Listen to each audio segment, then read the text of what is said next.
S educate में आपका स्वागत है। भारतीय इतिहास की गहरी जानकारी के लिए आपका एकमात्र चैनल। अगर आपको इतिहास पसंद है तो हमारे नए वीडियो के साथ अपडेट रहने के लिए लाइक, शेयर और सब्सक्राइब करना ना भूलें। आज के एपिसोड शुरू करने से पहले आइए जल्दी से रिकैप करते हैं कि हमने अपने पिछले वीडियो में क्या कवर किया था। पिछले एपिसोड में हमने भारतीय इतिहास के सबसे विवादास्पद शासकों में से एक मोहम्मद बिन तुगलक के शासनकाल के बारे में जाना। उनका शासन साहसिक लेकिन विनाशकारी नीतियों से भरा था। राजधानी को दौलताबाद स्थानांतरित करने से लेकर कुख्यात सांकेतिक मुद्रा शुरू करने और अपनी महत्वाकांक्षी विस्तार योजनाओं में असफल होने तक, उनके भारी कराधान और खराब प्रशासन ने बड़े पैमाने पर विद्रोह को जन्म दिया, जिससे साम्राज्य अस्थिरता और पतन की ओर धकेल दिया गया। 1351 में उनकी मृत्यु के बाद दिल्ली सल्तनत पतन के कगार पर थी और यहीं से आज की कहानी शुरू होती है, फिरोज शाह तुगलक का उदय। मोहम्मद बिन तुगलक की मृत्यु के बाद दिल्ली सल्तनत पूरी तरह से अराजकता में थी। रईस और सैनिक एक स्थिर शासक की तलाश में थे, कोई ऐसा जो शांति ला सके और व्यवस्था बहाल कर सके। उनकी पसंद फिरोज शाह तुगलक मोहम्मद बिन तुगलक के चचेरे भाई। लेकिन अपने पूर्ववर्ती के विपरीत फिरोज शाह का दृष्टिकोण बहुत अलग था। उन्हें आक्रामक विजय में कोई दिलचस्पी नहीं थी। इसके बजाय उन्होंने प्रशासन, कल्याण और बुनियादी ढांचे पर ध्यान केंद्रित किया।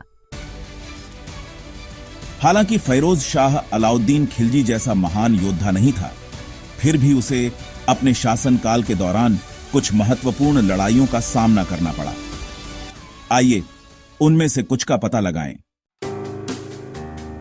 बंगाल ने मोहम्मद बिन तुगलक के शासनकाल के दौरान स्वतंत्रता की घोषणा कर दी थी और फिरोज शाह इसे वापस दिल्ली के नियंत्रण में लाना चाहते थे। उन्होंने 3 सैन्य अभियान शुरू किए, लेकिन बंगाल को पूरी तरह से अपने अधीन करने में विफल रहे। इसके बजाय उन्होंने एक शांति संधि पर समझौता किया, बंगाल की स्वतंत्रता को मान्यता दी, लेकिन मैत्रीपूर्ण संबंध बनाए रखे। एक और महत्वपूर्ण अभियान सिंध के खिलाफ था। इस क्षेत्र ने विद्रोह कर दिया था और फिरोज शाह ने इसे दबाने के लिए आक्रमण शुरू किया। यह उनके कुछ सफल सैन्य अभियानों में से एक था और वह सिंध को वापस दिल्ली के शासन में लाने में कामयाब रहे। उनका एक सबसे चुनौतीपूर्ण अभियान आधुनिक पाकिस्तान के थाटा क्षेत्र के खिलाफ था। बाढ़ और कठोर परिस्थितियों के कारण उनकी सेना को भारी नुकसान हुआ, लेकिन अंततः वह विद्रोहियों को हराने में कामयाब रहे। हालांकि इस अभियान ने यह भी दिखाया कि उनकी सैन्य रणनीतियां अलाउद्दीन खिलजी जैसे पिछले सुल्तानों जितनी मजबूत नहीं थीं। फिरोज शाह तुगलक की प्रमुख नीतियां और सुधार।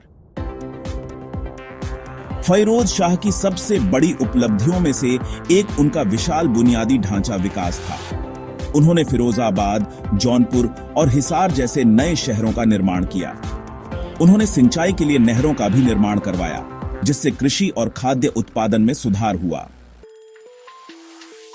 मोहम्मद बिन तुगलक के विपरीत, जिन्होंने भारी और कठोर कर लगाए थे, फिरोज शाह ने किसानों और व्यापारियों पर कर का बोझ कम कर दिया। उन्होंने इस्लामी सिद्धांतों के आधार पर एक अधिक व्यवस्थित कर प्रणाली शुरू की। फिरोज शाह एक कट्टर रूढ़िवादी मुसलमान थे। उन्होंने कई गैर इस्लामी प्रथाओं पर प्रतिबंध लगा दिया, इस्लामी कानून को बढ़ावा दिया और गैर मुसलमानों पर कर, जजिया पहले से कहीं अधिक सख्ती से लगाया। इसने अलाउद्दीन खिलजी जैसे पिछले शासकों की तुलना में उनके शासन को कम समावेशी बना दिया। फिरोज शाह ने सामाजिक कल्याण पर बहुत ध्यान दिया। उन्होंने अस्पताल, मदरसे और कारवां सराय, जो यात्रियों के लिए विश्राम गृह हैं, स्थापित किए।